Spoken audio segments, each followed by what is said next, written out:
for the world. Donald Trump has just launched America into a full-scale conflict against one of our most fervent adversaries without a plan, without an endgame, and without authorization for Congress or even a debate in full view. Mr. President. Democrat leader.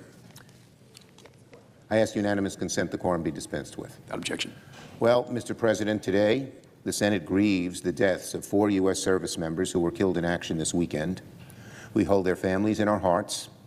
We pray for all American families who have loved ones serving right now in uniform. And we pray for everyone across the Middle East who are right now in harm's way, many who have relatives here in America, including relatives who fled the regime in Iran, and all who are worried for their families and friends back home across the region. Mr. President, today, many Americans across the country and across the political spectrum are wondering, why are our troops back in conflict in the Middle East? That's what Americans are wondering. Why has Donald Trump started a new war with Iran? Let me be clear, I will not shed a tear for Ali Khamenei, the supreme leader of Iran who was killed in the initial rounds of airstrikes over the weekend. For decades, Khamenei sponsored terrorist attacks against American troops. He called for the destruction of Israel and America. And under his rule, the people of Iran have suffered immensely. But, Mr. President, no matter how you feel about the Iranian regime, we stand at a dangerous moment for our troops and for the Middle East, and even perhaps for the world. Donald Trump has just launched America into a full-scale conflict against one of our most fervent adversaries without a plan, without an endgame, and without authorization for Congress or even a debate in full view of the American people. The consequences are already mounting. As I've said, 4 American service members have been killed, several others have been wounded, and the President says many more casualties are likely to come. This is not what the American people want. The American people want more effective action to address the rising costs that are crushing them. They want more access to health care, affordable health care, and to buy homes and to get good-paying jobs. They don't want a war that leads to lost American lives and that costs billions and billions of taxpayer dollars. They don't want a war that raises the price of gas at the pump. Make no mistake about it. This is a war of choice, not necessity.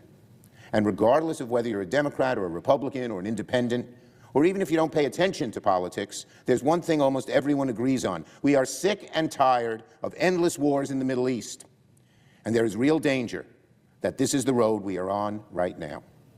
Americans are sick of Donald Trump paying so much attention to military escapades while costs keep going up here at home. Venezuela, Somalia, Iran, and on and on. Where is Donald Trump going to strike tomorrow? He is one of the most trigger-happy presidents in all of American history. Donald Trump ran for office on the promise to wind down America's endless wars. What he's doing is exactly the opposite. He's picking military fight all over the world and not taking care of business here at home. 1 year into office, Donald Trump has broken his promise to end forever wars again and again and again, from Venezuela to threats against Greenland to now a new war with Iran. Congress must act to rein in Donald Trump's belligerence. Very soon, the Senate will vote on a bipartisan war powers resolution I am leading with Senators Kaine and Schiff and Paul. Our resolution affirms what the Constitution already says. The President cannot send U.S. forces to fight a war in Iran without congressional approval. As soon as our resolution comes to the floor, Senators need to pick a side. Stand with Americans who don't want war, or stand with Donald Trump as he single-handedly starts another war. I urge my colleagues to support our resolution. The American people will be watching how senators vote, and they will remember those whose thumbs pointed aye and whose thumbs pointed nay. I yield the floor. No quorum. Clerk will call the roll. Ms. Alsobrooks. The chamber was quiet when the words landed. 4 American service members killed, several others wounded, families grieving. And then the question that echoed far beyond the Senate floor. Why are our troops back in conflict in the Middle East? Why has Donald Trump started a new war with Iran? In that moment, the speech was not simply about policy. It was about consequence. It was about lives already lost and the fear of what may come next. The Senate stood not just as a legislative body, but as a witness to a nation once again pulled toward a widening conflict. The Speaker did not defend the Iranian regime. He made that clear. He did not mourn the death of Iran's supreme leader. He acknowledged decades of hostility, threats, and instability tied to Tehran's leadership. But then he pivoted. Because the question before the United States Senate was not whether the Iranian regime was dangerous. It was whether the President of the United States has the authority to launch what he described as a full-scale conflict without congressional authorization, without debate, and without a defined endgame. That is the fault line now running through Washington. 4 American lives lost. The possibility of more casualties ahead? Rising tension across the region, markets unsettled, energy prices at risk of climbing, and Americans at home asking a simple question: was this necessary? The speech framed the conflict not as an unavoidable act of defense, but as a war of choice. That phrase carries weight in American political memory. It evokes decades of debate about interventions abroad, about promises made on campaign trails and decisions made behind closed doors. The charge is not only that the president acted aggressively, it is that he acted alone. The Constitution vests in Congress the power to declare war. That authority was designed deliberately, rooted in the founders' fear of concentrated executive power. Over the decades, that boundary has blurred. Presidents from both parties have stretched their authority, citing national security, imminent threats, and commander-in-chief responsibilities. Congress at times has acquiesced. At other times, it has pushed back. Now, the Senate prepares for another confrontation over that balance. A bipartisan war powers resolution is coming to the floor, led by Senators Tim Kaine, Adam Schiff, and Rand Paul. Unlikely allies in many other debates, united here by a single constitutional principle: that military force against Iran must be authorized by Congress. The resolution does not erase what has already happened. It cannot bring back the service members who were killed, but it seeks to draw a line, to reassert that the decision to enter a sustained war belongs not to one person, but to the representatives of the American people. The speech went further. It tied foreign policy to domestic frustration. Rising costs, healthcare struggles, housing affordability, jobs. The argument is that while Americans worry about their daily lives, their government is entangling them in another overseas conflict. The critique is political, yes, but it is also emotional. It speaks to fatigue.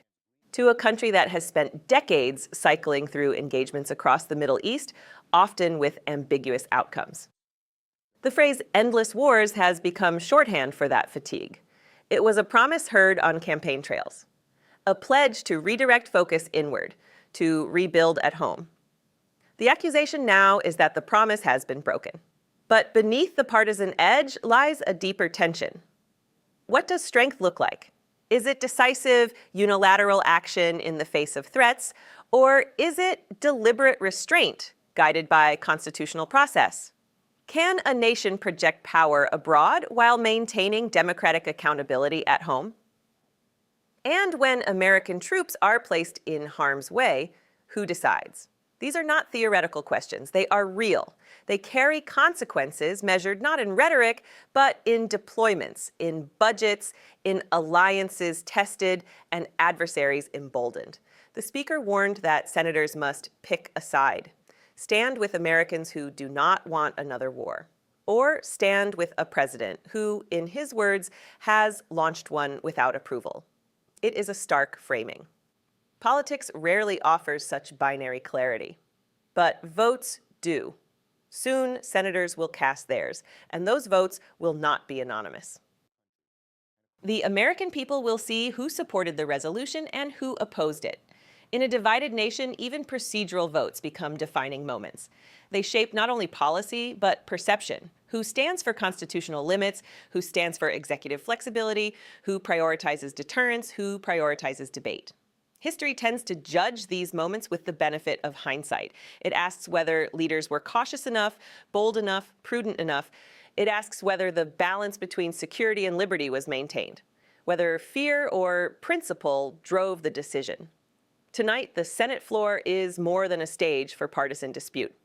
It is a test of the American system itself, a test of whether checks and balances still function in moments of crisis, a test of whether the power to send Americans into conflict is exercised with collective deliberation or concentrated authority. 4 families are grieving. Troops remain deployed.